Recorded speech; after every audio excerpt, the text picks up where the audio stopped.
Hey Geminis, how y'all doing? Welcome. We're going to be taking a look at the upcoming Imbolc period for you, which is the beginning of February up until the spring equinox in March. So first things first, let's talk about your meditation. So I saw the image of a crocodile and I saw it going up to a river, which was the River Lethe. So that river, is known as the river of forgetfulness, right?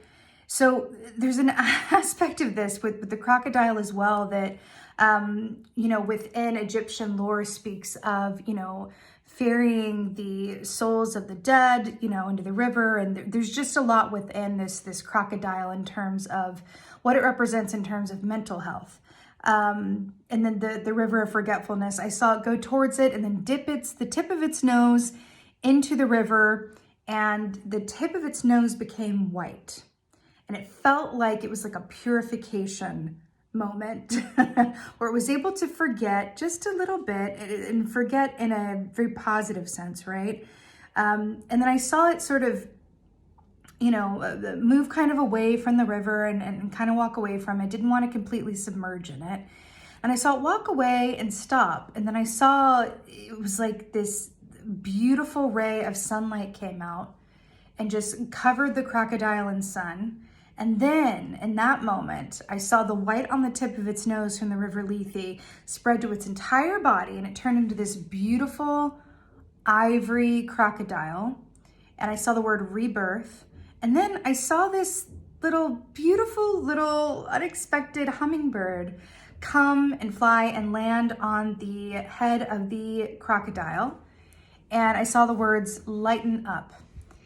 I also got this sense of, like, I heard this sort of voice saying, like, man, if you were to, meet me now, you wouldn't recognize me. If you had known me then, you wouldn't, recognize the me that exists now in front of you, right? It's that kind of a sentiment of how much I've changed, how much change you've undergone.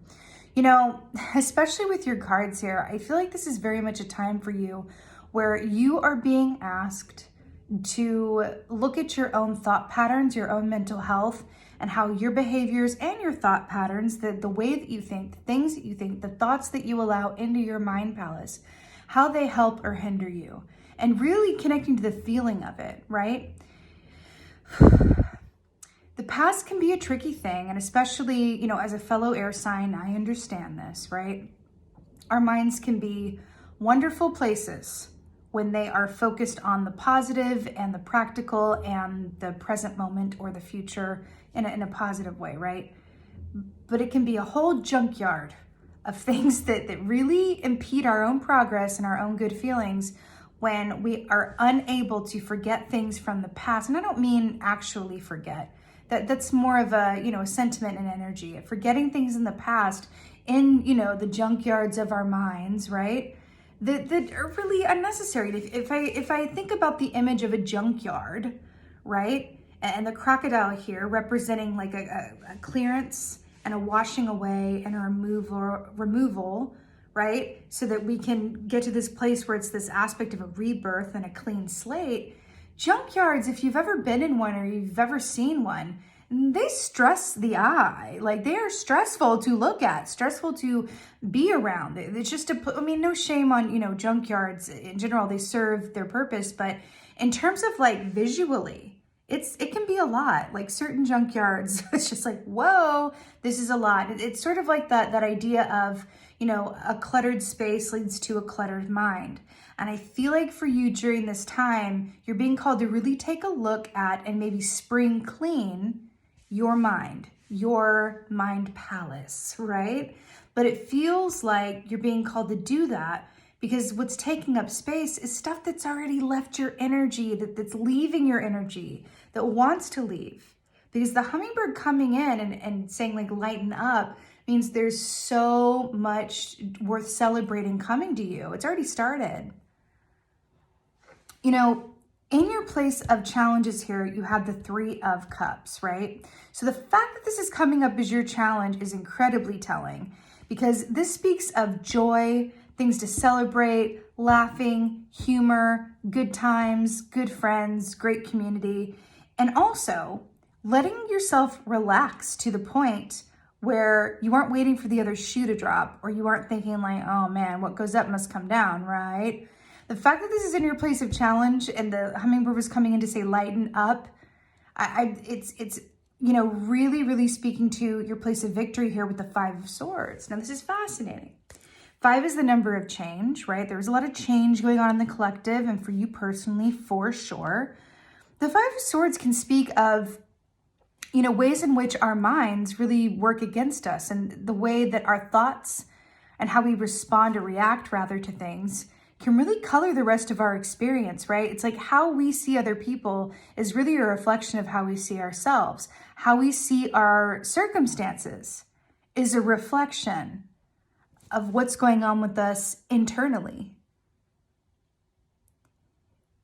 Being willing to forget, I mean that in a much broader scope, but being willing to, quote, forget, right, means that you're willing to make space.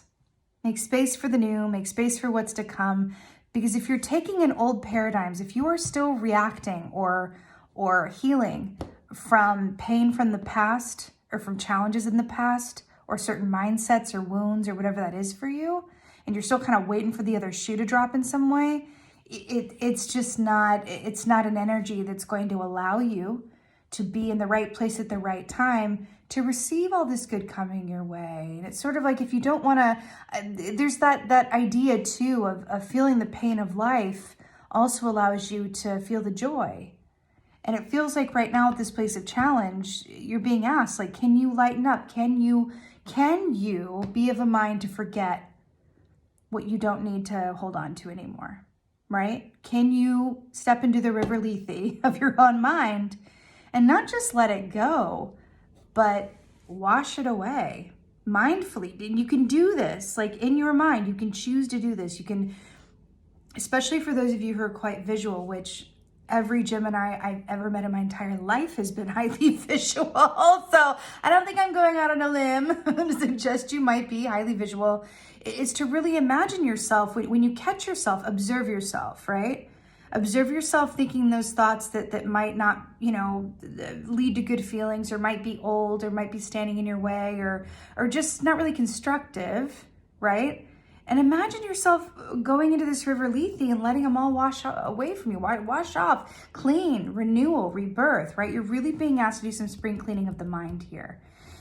Your advice here is the Hermit, which is just beautiful. That's Virgo energy, which is so on the nose, because Virgo is all about having things right, tight, and orderly, right? There's nothing that a Virgo dislikes more than an untidy mind palace, right? If you want to send Virgo into like a full-on anxiety attack, like take them on a date to a junkyard, you know what I mean? Like, no shade to Virgos, I love them, but that's it's interesting that that's coming up as your advice here, right? And the fact that this ball of light, the sun that I saw coming out and covering the crocodile right at the end of the meditation, the fact that that's coming here like right above the praying mantis's head here, right? Now it's really interesting. Don't praying mantises have a reputation for death? Isn't it something like they mate and then they kill their mate or something? It's really harkening back to this waiting for the other shoe to drop, or not really being able to, trust in the joy and all of the good fortune that's coming your way.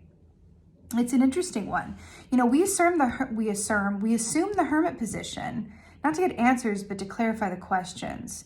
So I do feel like that's the way in for you, and that's really perfect medicine for you, Gemini, is clarifying those questions and really meeting those thoughts in your mind, or meeting those habitual behaviors that maybe don't help you out very much, right? Or aren't in alignment with what you want to manifest, and getting curious about it. Approach it from a place of curiosity, because curiosity keeps you from coming up against any of the impediments that are judgment or shame or even discomfort, right? Curiosity is key here, and you're being asked to get curious about the way that you think about things and the way you may be coming from an old paradigm, okay? Now, your animal is the mouse, which is, oh, good Lord. I love mouse animal energy. When it comes up, I just feel like, oh, okay, like I'm really well supported. You wouldn't think it, right? But it's true. Mouse energy is brilliant to work with. It represents an aspect of the Two of Pentacles, but also for me, mouse energy is a bit like the star, honestly, like Aquarian energy, because Mouse is very much about gently allowing us to see the best versions of ourselves and how to reach that version. It's like, okay, well, let's be willing to look at ourselves and go into the darkness, right? Because mice can get in and out of places that no other critters can, right? And so it's like, okay, well, let's go look at the darkness. Let's go in this back corner. Let's be willing to take a different view of something so that we can have our vision expanded and thus have access and visual perspective on our best potential. And that's beautiful mouse medicine for you. I also feel like it's about attention to the details as well. And I'm seeing the image of like a magnifying glass. And I'm hearing that during this time, especially where your mind is concerned, holding up a magnifying glass and getting curious about the way that your own mind works.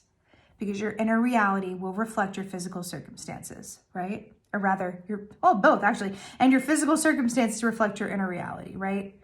So it's an interesting one for you, Gemini, the way that this is coming up. But I feel like it's like vision, perspective, sight, clarity, mental health, right? Now, your oracle here is blackberries, which is the number 8. And we are in an 8 year. So I love that for you. And this says, there's no weaving with existence when you ignore the presence of spirit within self. So interesting with the star here. And this is really about, connecting to the truth that exists within you, but also I keep hearing it with that purification aspect of allowing yourself to enter the river Lethe, whatever that is for you, right? And you can even make a ritual out of this for yourself, right? And fill a bathtub and say, when I get into this bath, put whatever you want in it, whatever makes you feel good, smells good, whatever, living your life. Like when I get in this bathtub, I am going to be releasing everything that clutters my mind and keeps it from being the orderly, positive palace that I want it to be. And by the time I get out of this bathtub and I drain the water, all of that stuff is going to be going down the drain with the water. Sometimes physicalizing it and ritualizing it in this way, which is also what Blackberry is about, can be incredibly helpful because you're taking a concept or an idea and you're assigning physical action and intention to it, right? That's manifesting, by the way.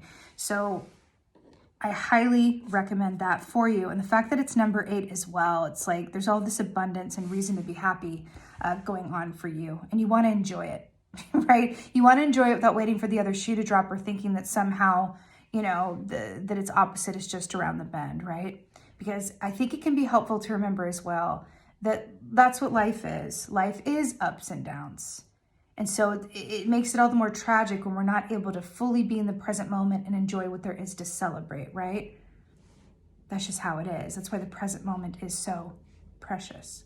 So your outcome here is the Knight of Fungi. So this is the Knight of Pentacles. And I really love this for you because I feel like there's this aspect here with the snail hat that this guy is wearing that speaks of like a slower pace, but always trusting that you have a safe haven to return to in your own mind, because he's got the snail shell like on his head. We're talking about mental health and we've got the spiral here as well. So it's really interesting here how this is coming forward. Also, he happens to be riding a donkey, and donkey is very much about, self-sacrifice and thinking of others before yourself and really doing good in this world and making your piece of the world better than how you found it. And I honestly feel like for you, the fact that he is waving this mushroom in the air, right, which is a response to moisture and rain, right? And then you have these like shadow people like off in the background kind of watching him, and he's shaking off these mushrooms. I do feel like there's an aspect of this where it's just saying like your outcome, right, through getting to the other side of this Imbolc and into the spring equinox is to say, I am willing to take my time getting to where I'm going and to invest in my own self-discovery and my own reemergence of self and my capacity to really enjoy the process of life for all of its ups and its downs, and understanding that life is full of those paradoxes. It just is. You know what I mean?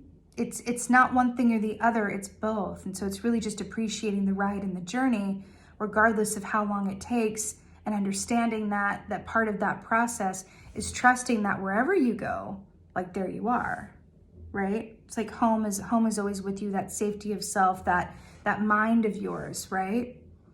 That's something that you can actually work with, and I won't say control, but actually be mindful around keeping tidy and keeping it aligned with with you, your goals, and also your good feelings. But it does feel like there's a big call to attention around that.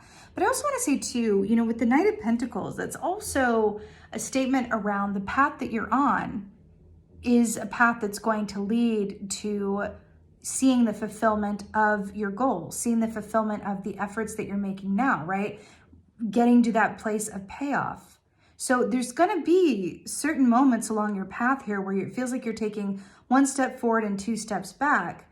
But as long as you are safe and secure within your mind, you can keep your perspective around those moments and go, hey, it doesn't matter. I'm still on the path. It doesn't matter. It doesn't have to be 5 steps forward and then 10 steps forward and then let's just get through this already. You know what I mean? And get to the end result, right? If you can have complete trust and faith that you're on the path that you're meant to be on and safe and sound within your own mind, heart, and path and purpose, then it's 3 of Cups all day, every day, right? Because there's always something to celebrate and appreciate. And even the moments where you feel like you're going backwards and not forwards. And it makes the moments in which you're going forwards all the more sweeter, or all the more sweet.